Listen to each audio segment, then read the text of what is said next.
আসসালামু আলাইকুম সুপ্রিয় শিক্ষার্থী সকলকে স্বাগত জানাচ্ছি যশোর পলিটেকনিক ইনস্টিটিউটের অনলাইন ম্যাথমেটিক্স ক্লাসে।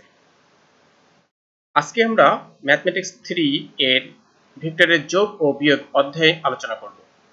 আজকে আমরা প্রথম ক্লাস থাকবে, এরই ধারাবাহিকতায় এই অধ্যায়ের উপর আরো দুটো ক্লাস থাকবে। তোমরা যদি এই তিনটা ক্লাসই মনোযোগ সহকারে দেখো এবং সেই অনুযায়ী যদি অনুশীলন করো তাহলে অবশ্যই তোমরা ভেক্টর যোগ বিয়োগ অধ্যায়টি খুব ভালোভাবে সম্পন্ন করতে পারবে এবং আমি বিশ্বাস করি তোমাদের ডিপ্লোমা ইঞ্জিনিয়ারিং পরীক্ষাতে ম্যাথমেটিক্স 3 এই অধ্যায় থেকে যেভাবে কোশ্চেন আসুক না কেন সকল কোশ্চেনগুলোর অ্যান্সার করতে তোমরা সমর্থ হবে। মূলত আমরা এই অধ্যায়ে যে বিষয়গুলি শিখব সেটা হচ্ছে ভেক্টর রাশি ও স্কেলার রাশির মধ্যে পরস্পর কি সম্পর্ক আমরা জানতে পারব। বিভিন্ন প্রকারের ভেক্টরের সংজ্ঞা আমরা শিখব। ভেক্টরের ত্রিভুজ সূত্র ও সামান্তরিক সূত্র আমরা জানব। দুই বা ততোধিক ভেক্টর রাশি কিভাবে যোগ করতে হয় বিয়োগ করতে হয় সেটা আমরা জানতে পারব। যে কোনো ভেক্টরের মান, দিক, কোসাইন এবং সমান্তরাল একক ভেক্টর নির্ণয় করা সম্ভব হবে। সেই সাথে আমাদের পরীক্ষায় যে ধরনের কোশ্চেন আসতে পারে সব ধরনের প্রশ্নগুলোর জন্য আমরা উত্তর দিতে পারি, তারই লক্ষ্যে বিভিন্ন প্রকার গাণিতিক সমস্যার সমাধান আমরা আলোচনা করব ভেক্টর সংক্রান্ত। তো চলো আজকে আমরা প্রথমে যেটা জানতে চাই, ভেক্টর রাশি বলতে আসলে আমরা কি বুঝি। ভেক্টর রাশি আমরা ফিজিক্সে এটা পড়ছি, এসএসসি সায়েন্স আমরা তখন এটা জানছি। ভেক্টর হচ্ছে সেই রাশি যে রাশিটি প্রকাশ করতে যার মান এবং দিক দুইটারই প্রয়োজন হয় তাকে বলবো আমরা ভেক্টর রাশি। যেহেতু এটা একটা নির্দিষ্ট দিক থাকে এজন্য এটাকে সদিক রাশিও বলা হয়, যেমন বেগ, বল, ত্বরণ ইত্যাদি। স্কেলার রাশি, স্কেলার রাশি কোনগুলোকে বলবো আমরা? যে রাশি প্রকাশ করতে শুধুমাত্র মানের প্রয়োজন হয়, কোনো দিকের প্রয়োজন হয় না, তাকে বলবো আমরা স্কেলার রাশি, যেমন দৈর্ঘ্য, ভর, ক্ষেত্রফল। যেহেতু স্কেলার রাশির নির্দিষ্ট কোনো দিক থাকে না এজন্য এটাকে অদিক রাশিও বলা হয়। এবার আমরা ভেক্টর রাশি কিভাবে প্রকাশ করব, যে এটা একটা ভেক্টর রাশি কিভাবে আমরা বুঝবো। একটা ভেক্টর রাশি আমরা প্রকাশ করার সময় আমরা উপরে একটা বার চিহ্ন দিয়ে প্রকাশ করে থাকি, আবার অনেকে নিচে বার চিহ্ন দিয়েও আমরা প্রকাশ করতে পারি। অ্যারো চিহ্ন দিয়েও ভেক্টর রাশি প্রকাশ করা যায়। বোল্ড লেটার বা মোটা অক্ষরেও ভেক্টর রাশি প্রকাশ করা যায় এবং ক্যাপ চিহ্ন বা হ্যাট চিহ্ন দ্বারাও আমরা ভেক্টর রাশি প্রকাশ করতে পারি। অর্থাৎ শুধু যখন এ থাকবে তখন সেটাকে স্কেলার, আর তার উপরে যখন ক্যাপ, অ্যারো, নিচে বার বা উপরে বার যেটা থাকুক তখন সেটা বুঝবে এটা ভেক্টর রাশি। কিন্তু দেখো এই বোল্ড করে লেখাটা এটা আসলে আমরা যখন হাতে লিখি এটা আসলে ঠিক না, এজন্য আমরা এই বোল্ড লেটারটা ব্যবহার করব না। নিচে বার এটাও আমাদের অনেক সময় আন্ডারলাইন করার প্রয়োজন পড়ে বিভিন্ন ক্ষেত্রে, এজন্য আমরা এই নিচে আন্ডারলাইন চিহ্নটা ব্যবহার করব না। আমরা ব্যবহার করব বার চিহ্ন, অ্যারো চিহ্ন এবং ক্যাপ চিহ্ন। এবার আমরা কখন কোনটা ব্যবহার করব। যদি কোনো ভেক্টরকে আমরা বিন্দু দ্বারা বোঝানোর চেষ্টা করি, যেমন এই আর ভেক্টরটি আমরা এ বি দ্বারা যদি প্রকাশ করি, অর্থাৎ এ থেকে বি এর দিকে যাচ্ছে, তখন আমরা অ্যারো চিহ্নটা ব্যবহার করব। অর্থাৎ এ থেকে বি এর দিকে যাচ্ছে আর ভেক্টর, এজন্য তখন আমরা অ্যারো চিহ্ন ব্যবহার করব। আর যদি শুধুমাত্র আর দ্বারা প্রকাশ করি তখন আমরা বার ব্যবহার করব। অর্থাৎ এই বারটা ব্যবহার করব শুধু যখন ভেক্টরটি প্রকাশ করব, আর সেই ভেক্টরটি যখন বিন্দু দ্বারা প্রকাশ করব তখন আমরা অ্যারো চিহ্ন ব্যবহার করব। আর ক্যাপ ব্যবহার করব সবসময়ের জন্য যদি সেটা একক ভেক্টর হয়। অর্থাৎ কোনো ভেক্টরকে যদি তার মান দ্বারা আমরা ভাগ করি তবে যে ভেক্টরটি পাবো সেটা হবে একক ভেক্টর, আর একক ভেক্টর প্রকাশ জন্য আমরা ক্যাপ ব্যবহার করব। এছাড়াও ভেক্টর উপাংশ যেগুলো আছে যেমন আই, জে, কে, এগুলো যখন আমরা লিখবো অবশ্যই সেখানে আমরা ক্যাপ চিহ্ন ব্যবহার করব। মোটামুটি এই কয়েকভাবে আমরা ভেক্টর রাশি প্রকাশ করতে পারি এবং করব। আমরা বিভিন্ন প্রকার ভেক্টরের সংখ্যার মধ্যে থেকে উল্লেখযোগ্য কয়েকটি সংখ্যা আমরা জানতে চাই। নাল ভেক্টর বা শূন্য ভেক্টর বা জিরো ভেক্টর, অর্থাৎ যে ভেক্টরের মান শূন্য তাকে আমরা শূন্য ভেক্টর বলবো। শূন্য ভেক্টরের বিশেষ বৈশিষ্ট্য হচ্ছে এর কোনো নির্দিষ্ট দিক থাকে না, এর আদি বিন্দু এবং শীর্ষবিন্দু একই হয়। অর্থাৎ নাল ভেক্টরটা কি হবে, এর আদি বিন্দু এবং শীর্ষবিন্দু একই হবে এবং এর কোনো নির্দিষ্ট দিক থাকে না এবং এর মান হবে শূন্য, তাকে আমরা নাল ভেক্টর বা জিরো ভেক্টর বলবো। স্বাধীন ভেক্টর, যে ভেক্টর আদি বিন্দু কোথায় হবে নির্দিষ্ট থাকে না তাকে স্বাধীন ভেক্টর বা মুক্ত ভেক্টর বলে। অর্থাৎ তার শুরুটা কোথায় সেটা স্থির থাকে না। সদৃশ্য ভেক্টর, যদি দুই বা ততোধিক ভেক্টর বা ভেক্টর রাশিমালা একই দিকে ক্রিয়াশীল হয় তবে তাদেরকে আমরা সদৃশ্য ভেক্টর বলবো। সমান ভেক্টর, যদি দুইটা ভেক্টরের মান এবং দিক একই হয়, মান এবং দিক দুইটা যদি একই হয় তবে সেই সমস্ত ভেক্টরগুলিকে আমরা সমান ভেক্টর বলবো। সমরেখ ভেক্টর, যদি দুইটা ভেক্টর বা দুই বা ততোধিক ভেক্টর একই রেখা বরাবর বা সমান্তরাল রেখা বরাবর ক্রিয়াশীল হয় তবে তাদেরকে আমরা সমরেখ ভেক্টর বলবো। অর্থাৎ দুই বা ততোধিক ভেক্টর বা যতগুলি ভেক্টর তারা যদি একই রেখা বরাবর বা একই রেখা সমান্তরাল রেখা বরাবর ক্রিয়াশীল হয় তবে তাদেরকে আমরা সমরেখ ভেক্টর বলবো। এই সংখ্যাটি আমাদের প্রায় আসে একক ভেক্টর। একক ভেক্টর কাকে বলবো? যে ভেক্টরের মান 1 তাকে বলা হবে একক ভেক্টর। একক ভেক্টর নির্ণয় করা যায় কিভাবে? কোন ভেক্টরকে, যেমন a একটি ভেক্টর, এর মান যদি অশূন্য হয় অর্থাৎ শূন্য হবে না, তবে সেই ভেক্টরকে যদি তার মান দ্বারা ভাগ করি তবে যে ভেক্টরটি পাবো তাকে তার একক ভেক্টর বলা হয়। এবার আমরা একটি ভেক্টরের মান নির্ণয় করতে চাই।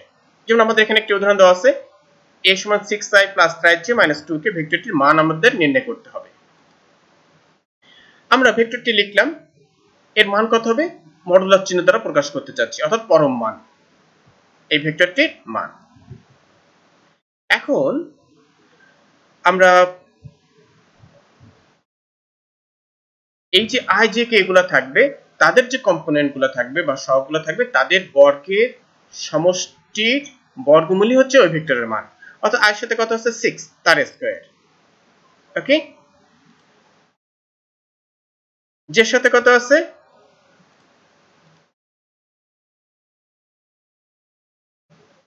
j এর সাথে কত আছে? 3 আছে, তার স্কয়ার। k এর সাথে কত আছে? -2, তার স্কয়ার। অর্থাৎ এই যে i এর সাথে 6 তার স্কয়ার, j এর সাথে 3 তার স্কয়ার, k এর সাথে -2 তার স্কয়ার। এখন এগুলো যদি আমরা ক্যালকুলেশন করি তাহলে কত পাবো? 6 এর বর্গ করলে 36, 3 এর বর্গ করলে 9 এবং -2 এর বর্গ করলে 4। 36, 9 এবং 4 যোগ করলে পাচ্ছি আমরা 49, আর 49 যদি রুট ওভার বাইরে আসে তাহলে হবে 7। ওকে, এইভাবে আমরা ভেক্টরের মান নির্ণয় করতে পারি। এটা কিন্তু খুব ইম্পর্টেন্ট, মান নির্ণয় করতে পারাটা। আমি আবারও বলছি, ভেক্টরটি মান নির্ণয় করার জন্য আমরা প্রথমে কি করব? একটা রুট ওভার দিব এবং ভেক্টরের যে কম্পোনেন্ট i j k তাদের সাথে যেগুলো থাকবে সেগুলোর বর্গ করব।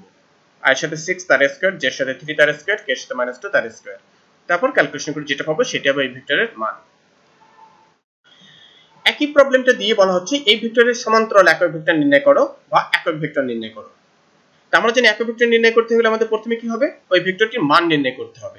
তো ঠিক আমরা আগে যেভাবে মান নির্ণয় করছি সেই একইভাবে মান নির্ণয় করলাম। এবার এই ভেক্টরকে আমরা তার মান দ্বারা ভাগ করব। অর্থাৎ a এর একক ভেক্টর কত হবে, সমান্তরাল একক ভেক্টর কত হবে? আমরা এখন বার চিহ্ন পরিবর্তে ক্যাপ চিহ্ন ব্যবহার করছি, সমান কত হবে? a ভেক্টর ভাগ তার মান। আমরা মান কত পেয়েছিলাম? 7, আর a ভেক্টরটি কত? 6i plus 3j minus 2k। এখন এইটুকুকে তুমি আবার একটু সাজিয়েও লিখতে পারো, 1/7 into 6i plus 3j minus 2k, এটাও লিখতে পারো।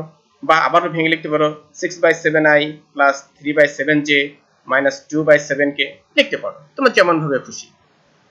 আমরা এইভাবে ভেক্টরের মান এবং সমান্তরাল একক ভেক্টর নির্ণয় করতে পারবো। এখন আমরা দুইটা ভেক্টর রাশির যোগ দেখব। দুইটা ভেক্টর রাশির যোগ বলতে আসলে আমরা কি বুঝি? দুইটা ভেক্টর রাশি p এবং q যদি আমরা যোগ করতে চাই তাহলে যেটা হবে, যেমন আমরা এখানে যদি দেখি OA বরাবর p ভেক্টর এবং AB বরাবর q ভেক্টর যদি ক্রিয়াশীল হয় তবে তাদের যোগফল ভেক্টর, যাকে আমরা r দ্বারা প্রকাশ করতে পারি, যোগফল ভেক্টরটি OB বরাবর নির্দেশ করবে।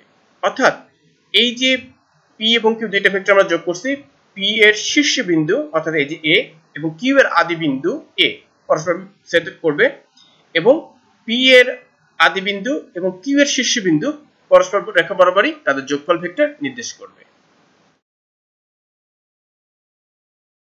এবার সে দুইটা ভেক্টরের বিয়োগ বলতে আসলে আমরা কি বুঝি? দুইটা ভেক্টর রাশির বিয়োগ বলতে আমরা বুঝবো, যদি মনে করি আমরা এই যে OA বরাবর p ভেক্টর এবং OB বরাবর q ভেক্টর, দুইটা ভেক্টর ক্রিয়াশীল আছে।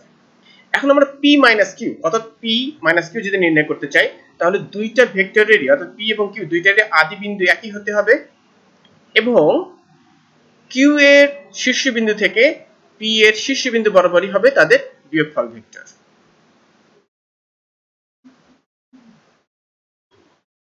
এবার আমরা ভেক্টরের লব্ধি বা যোগ নির্ণয় করতে চাই। আমাদের এখানে পি এবং কিউ দুইটা ভেক্টর রাশি দেওয়া আছে, তাদের লব্ধি ভেক্টর নির্ণয় করতে হবে। লব্ধি ভেক্টর মানে কি? যোগফল।